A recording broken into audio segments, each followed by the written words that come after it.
British స్థాపించినటువంటి ఒక కాంగ్రెస్ పార్టీకు ఒక ఇటాలియను దాని ఒక అధినేతగా ఉంటూ ఈరోజు ఆ కుటుంబానికి కాంగ్రెస్ నాయకులు మొత్తం కూడా బానిసంగా ఒక బానిసత్వంతో పనిచేస్తున్నటువంటి నాయకులు మనం చూస్తున్నాం.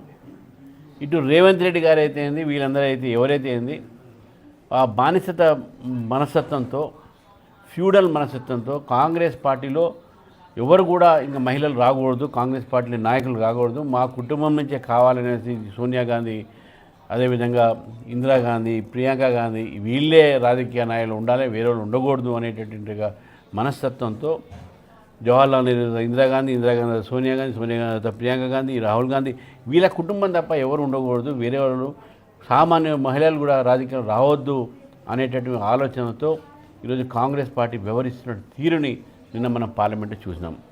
33% మహిళలకు రిజర్వేషన్లు 2023లో సపోర్ట్ చేసి ఆ బిల్లు పాస్ అయిన తర్వాత ఈరోజు దానికి వ్యతిరేకంగా ఓటేశారంటే ఈ కాంగ్రెస్ పార్టీ, ఇండియా ఎన్ఎస్ఎస్ కూడా మహిళలకు వ్యతిరేకంగా ఉన్నారు.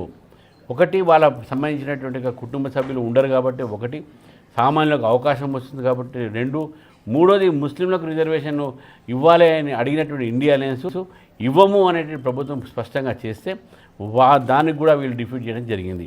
అంటే వీళ్ళు కేవలము మైనారిటీ ఓట్ల కోసము, వాళ్ళ కుటుంబము ఒక ప్రాతినిధ్యం కోసము మాత్రమే రాజకీయాల్లో మహిళల కోసం వాళ్ళు మాట్లాడుతూ ఉన్నారు. కానీ అసలైనటువంటి యొక్క కామన్ ఉమెన్ ఈరోజు మహిళ పార్లమెంట్లో చట్టసభలో రాకూడదు అనేటువంటి ఆలోచన కాంగ్రెస్ పార్టీ, ఇండియా అలయన్స్కి ఉంది.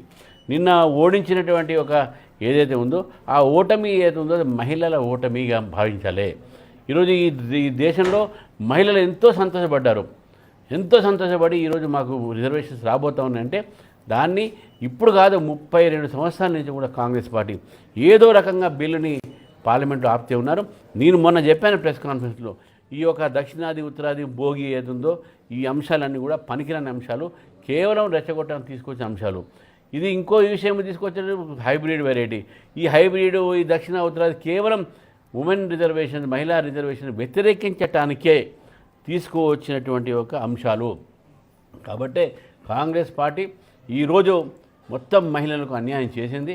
నేను రాష్ట్ర మహిళలకు నేను కోరుతా ఉన్నాను, ఈరోజు కాంగ్రెస్ పార్టీని ఎప్పుడు క్షమించరాదు.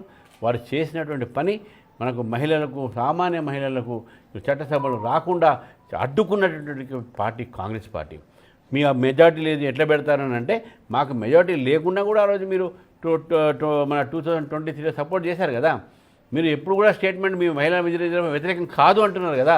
మహిళా రిజర్వేషన్ వ్యతిరేకం కాదు అంటేనే మీరు ఎందుకు ఓటు ఇట్లా వేశారు మళ్ళీ? అంటే మహిళలకు రిజర్వేషన్ ఇవ్వాలని లేదు, మీకు లేదు, మీ ఇండియా అలయన్స్ పార్ట్నర్ లేదు.